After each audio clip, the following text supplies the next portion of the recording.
Good morning everyone, I'm Beikun, and today our topic for this writing segment will be, should kids have their phones in school? This is a very popular topic, and I'm sure many people have discussed about it, and a lot of people around the world that's not in this room have also discussed it.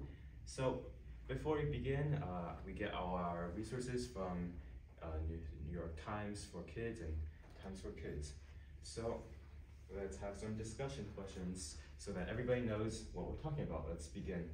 So these are our 4 discussion questions. We'll go through them a bit and take some time to discuss. First of all, how are phones helpful? Does anybody have any ideas? Yes, you in the back. I think phones are really helpful, right? Because it's a very fast way to access new information, and then it's also it's really efficient, and there's a lot on there. Yeah. Okay. Well, we'll ask a few more people, but of course we don't actually have that many people. Spend a bit more time to discuss how phones are helpful. Just like that young student has said, phones are a great way to access various information. You have the whole World Wide Web on there, and yeah, they are very helpful because they carry a lot of stuff on it, and also have many tools such as calendars, calculators, etc. Now, for the next part, why are phones not helpful? Let's look at the other side. Yeah, distraction. Okay, you can tell us all about it. Tell us about it. Sorry, I just think. Yeah, distractions, right? No, that's a very good thing, very good point. Because phones are very distracting, right? There's a few years ago, I don't know if it was this year or sometime, they added 2 new words into the Oxford Dictionary. Does anybody know what those words are related to phones? They added brain rot and doom scrolling to the Oxford Dictionary. Both are signs of bad things that phones can do for you. Does anybody know what doom scrolling is? Oh, yes. Yeah, I know. It's like you spend a lot of time on Instagram and TikTok. Yeah, scrolling through videos, right? That's something that phones allow kids to do, right? Go through the social media and look at it all day, and that takes a lot out of their time. It's very distracting.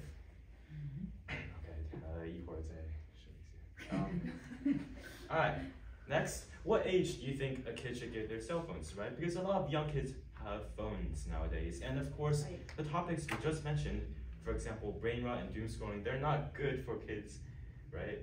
We shouldn't be doom scrolling from a very young age. What do you guys think? What age should a kid get a cell phone? High school? High school, yeah. Yeah, high I school. agree. Like 8th grade. 8th grade. 8th grade is basically almost high school, right? So yeah, we all agree that it should be around that time when you're going to high school. And that's a very valid answer, right? We don't want elementary schoolers already starting to get their brains rotten by phones. Alright, our last question, which is also going to be about our main topic. Should kids be allowed to use their phones in school? What do you guys think? No, distraction. Yes. No. Oh, no. Yes. Okay, no, it's okay. We can have a lot of different opinions, right? Because we'll all write about something different. I think partly used in school sometimes, yes. Yeah. Partly. Only for emergency. Oh, yeah, like that. Yeah. So I think what I'm gathering is that everybody thinks that yeah, somewhat yes, but also it should be very restricted, right? We don't want kids playing video games in the middle of school because that is not good for them. It's very distracting, like we said before. So that is most of the discussion questions. I think everybody did really good in our participation. I think everybody knows a lot about this topic. So let's go on with a news video. Yeah, we'll watch this news video and it'll provide everybody with a bit more information. At the end of this video, we'll also discuss a bit, so everybody please pay attention.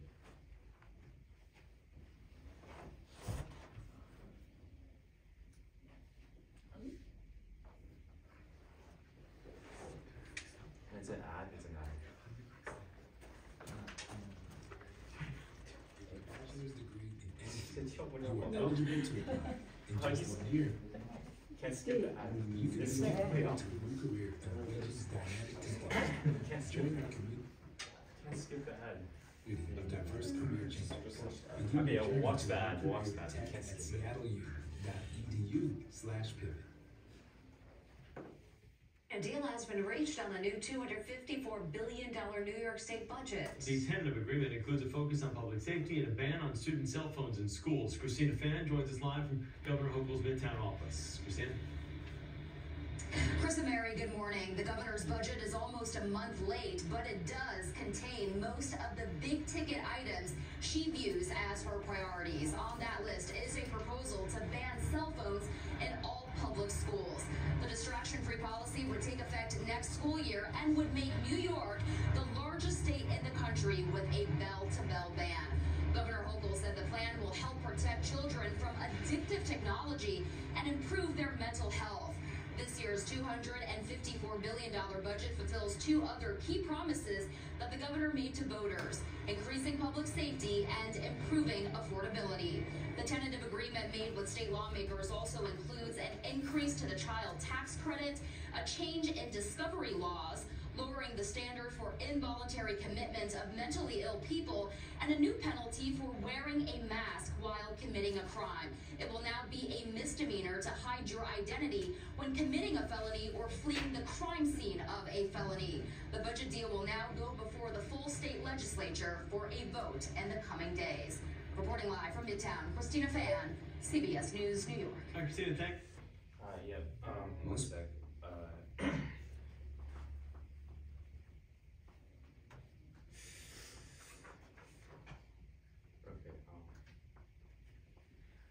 Change is something we should. All right. So what did we learn from that video? What were they talking about? What do you guys think was very interesting?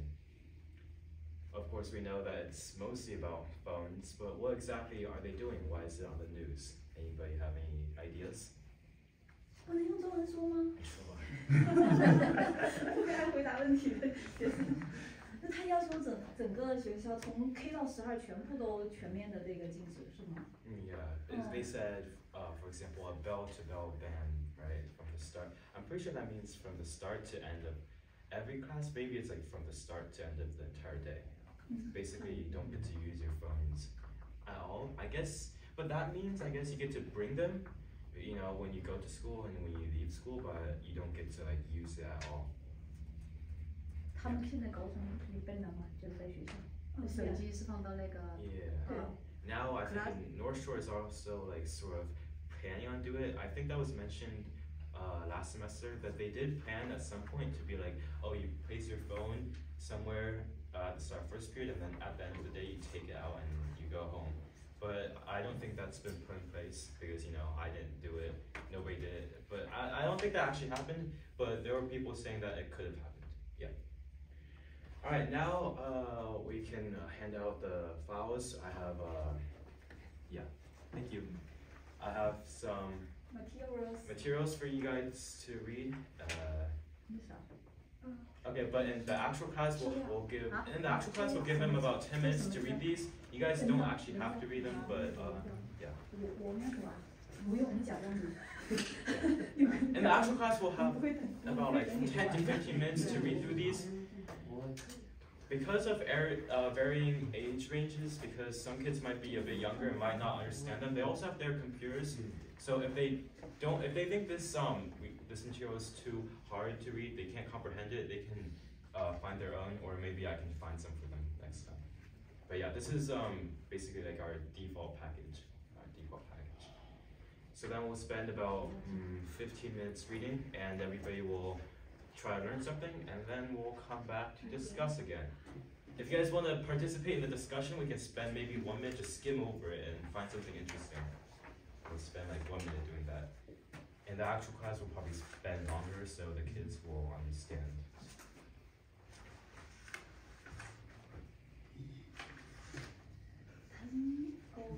Yeah, but we'll spend like, yeah. Oh, 一会儿就是discuss 的话，大家就先看1分钟吧。假装我们是学生哈。对，假装。稍微看一下。然后看完了，然后大家讨论是吧？对，会进行分组讨论。这个上看不是，这是啥呀？CACA 那个关于不是我说这个是课程啊。哦 ，for kids and New York Times for kids。然后可以怎么去讨论这个报纸留他们的这个 material 是从这个时代中开始到来的。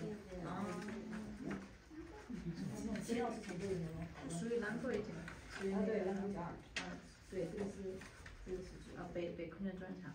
就是国文，还有两个老师，两个组。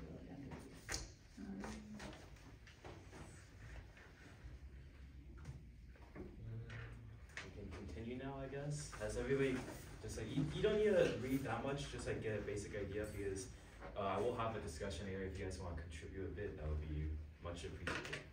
All right, now 15 minutes later, everybody finished. All the students read their resources. Okay, pretend you guys know everything about it. So now let's discuss. I'll probably add a slide for this later. I don't want to be stuck on this YouTube page, but yeah, let's discuss the readings. What did you guys sort of get from it? Any facts? Because this is a material, right? We can trust what it says mostly. So what are some evidences you got from the reading that could likely help support maybe one of the sides of the arguments? Maybe if you think that phones should be allowed, what's something in the reading that supports it? Or maybe if you think phones shouldn't be allowed, what's something that supports that? Or anything interesting, really? Anything you found that was interesting? Yeah. Yes, you're in the back. I thought it was interesting that it said that children as young as 9 years old are already requesting smartphones. Like when I was 9, like all I was using was like my iPad. Like I didn't know like what a phone was.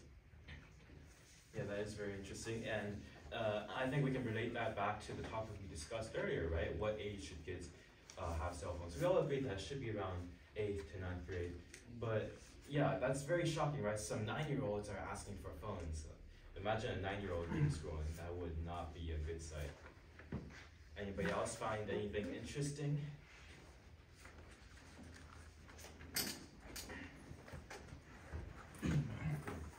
So this is about the regulated information flow. So before phones, like all things like the children could access are controlled by the adult and schools, right? By the books, by movies, whatever they can see, it's all like approved by someone, like either school system, government, or adult. Yeah. But now with phones, it's like a direct access to the whole entire world. There's no filter, no control. there's no rules, there's no restrictions. Yeah. So it's more like a power struggle, right? The adult lose the control, now they want to gain control back. Right. Just for example, 9-year-olds, right? They're in school. Schools have libraries, right? And libraries only allow books that they think are right for children, right? School libraries. And also school computers are very strictly regulated. But when these kids get a phone, right, that's not controlled by school, that's not controlled by any organization. It's basically just, you dump the whole internet on here, right? Just like how that said, that's a very good point. So that's why this is a debate, right? Because kids, some people don't think kids should be allowed to have that access to all of that at once. Some people think that, yeah, it's okay because a phone also is very helpful. Right. Yeah. I think a good study could be like you study the age group from 18 years old to 25 years old. Like those people basically there's no control. You can study the impact of phones or like dumping the whole internet on unfiltered people. Like what's the effect? What's the impact and results? Especially social media. Social media is like changing everybody, how everybody thinks, how everybody talks. There's like people are making up new slang on the internet. Yeah. How about other kids? Oh, other kids? Think Anybody about else this got any? item? Okay, then we'll probably have like more kids that are very excited to share since they had more time to read. But now, before we will start to write an essay about this in a bit. However, before that, let's look at some other arguments made by other kids. We'll look at what they say, and we'll sort of see what their points is, and we can learn off of them. We can sort of get some inspiration. We can also see what they did well and what they didn't do well, and we'll discuss about that.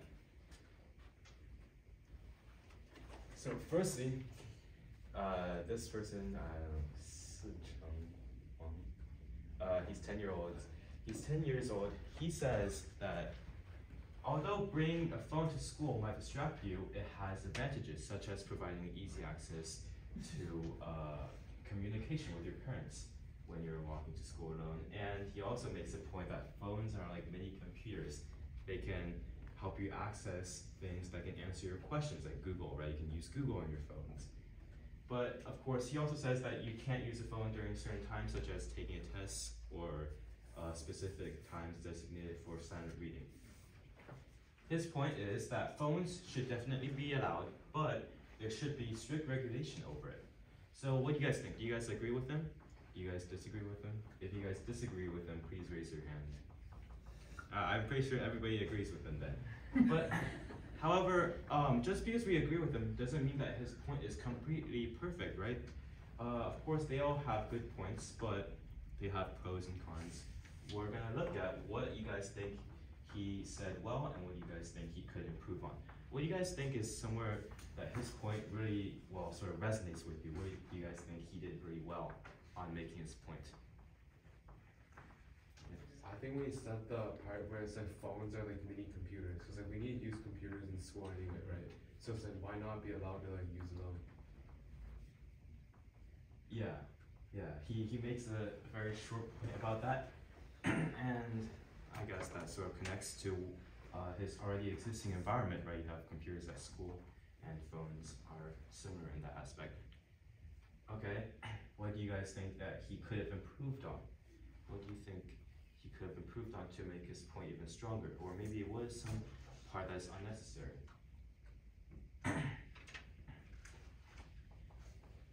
For example, I think that's somewhere that he could have done better. Of course, he already did this very well. He introduced a counter-argument at the very start. He says, sorry. He begins with, although bringing a phone to school might distract you, it has advantages too.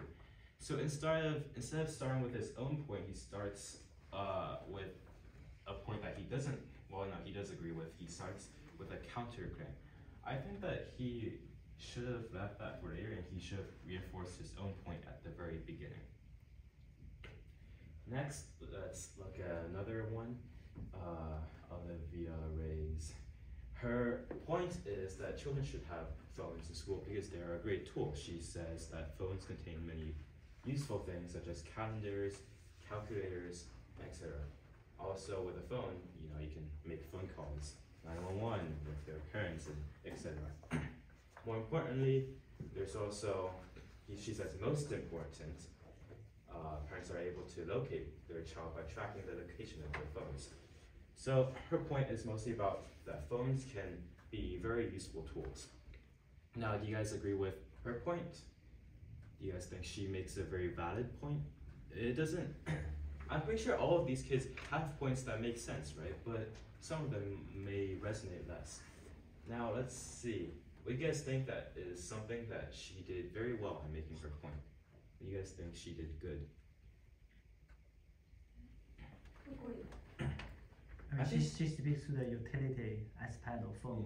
Yeah. It is why like people invent phone in the first place. Yeah, and she does that very well because she spends her entire paragraph building off of it, right? She says they're a great tool as a topic sentence, and she says they can be used as calendars, calculators. You can communicate with them, and parents can track them. So she makes a very, very solid point with about how useful the phone is. Now, what do you guys think is something that she could have improved on or made it a bit better? I think of many of the starting examples she provided, you can achieve through your school notebook or other computers, right, instead of phone. So not as strong, but I do like that she's also taking from a parent's perspective, so you can track your kids, right? Because that's number one to me as a parent. So looking at it from a different perspective. Yeah.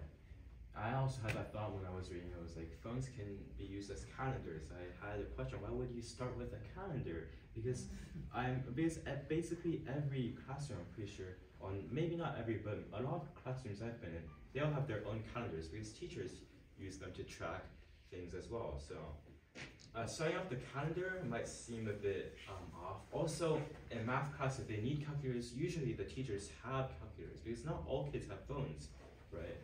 So the first two examples are, I very agree with that. I think, a bit weak to be used as the starting examples. However, she did build off her point very well, which is what we discussed earlier. Alright, now we've looked at 2 kids who said yes, we're gonna look at 2 kids who said no. And we're gonna look at their points.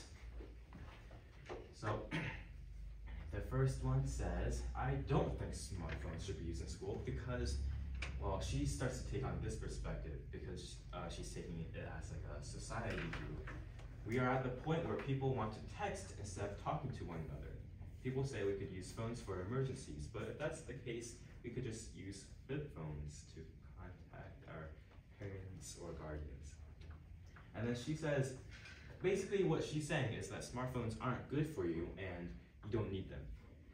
So, let's see, what do you guys think that she did very well, and what do you guys think she didn't do well? Either is fine. Okay, for example, I want to point something out. When she said, people say that we could use phones for emergencies, but if that's the case, we could just use flip phones to contact our parents and guardians. I think flip phones at this time is kind of irrelevant now. I don't think a lot of people use flip phones anymore.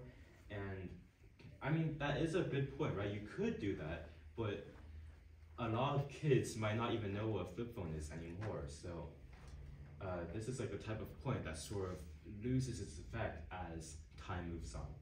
What do you guys think? What is something that she did well or could have improved on?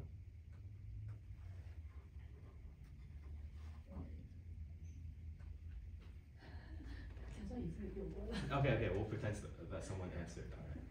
Alright, next. This person says that kids shouldn't be allowed to use phones in school because they can do a lot of things with phones. And we did discuss a lot of this beforehand, right? When we talked about doom scrolling, social media, games, all of them on the phone. So, schools have a way to communicate with parents if there's an emergency, and kids can go to the office if they need to call their parents. And then he talks about his personal experience about how he doesn't have a phone, and his mom messages his teachers or calls the office if there's anything she needs to talk about with him. Yeah, and then, that's basically his entire point. I think he makes a good point at the start. Phones are distractions, right? That's one of the main things that makes phones so undesirable in school. And then he starts talking about his personal experience, which I think that's a very good point, right? Because he, as a kid, he's talking about his own experience instead of why it is exactly bad. He wants to show it from an actual human's point of view instead of like a school system's point of view. What do you guys think? What is something he did good or bad? Good. Yeah, I think it's good. Yeah. I think he does a good job addressing like common counter arguments. Yeah, that's very true, because we did see those counter-arguments before, right? You need phones to call your parents if there's an emergency, or you just need phones to contact your parents in whatever situation. And he makes counter-arguments very nicely. Schools have a way to communicate with parents if there's an emergency, and kids can go to the office if they need to call their parents. So I think that is a very good part where he addresses the counter-argument very, very well and says that you don't actually need phones for these things. Alright, now the kids are gonna have like 30 minutes to write an essay, to write about, I think about 200 to 350 words. They can also do their research at this time, and yeah, that concludes our presentation, our class. And after here, like I said before, the kids will have about 30 minutes to write their essay about their viewpoint, and then they'll have a break and we'll grade the papers. Yeah, thank you guys. That ended my demo class.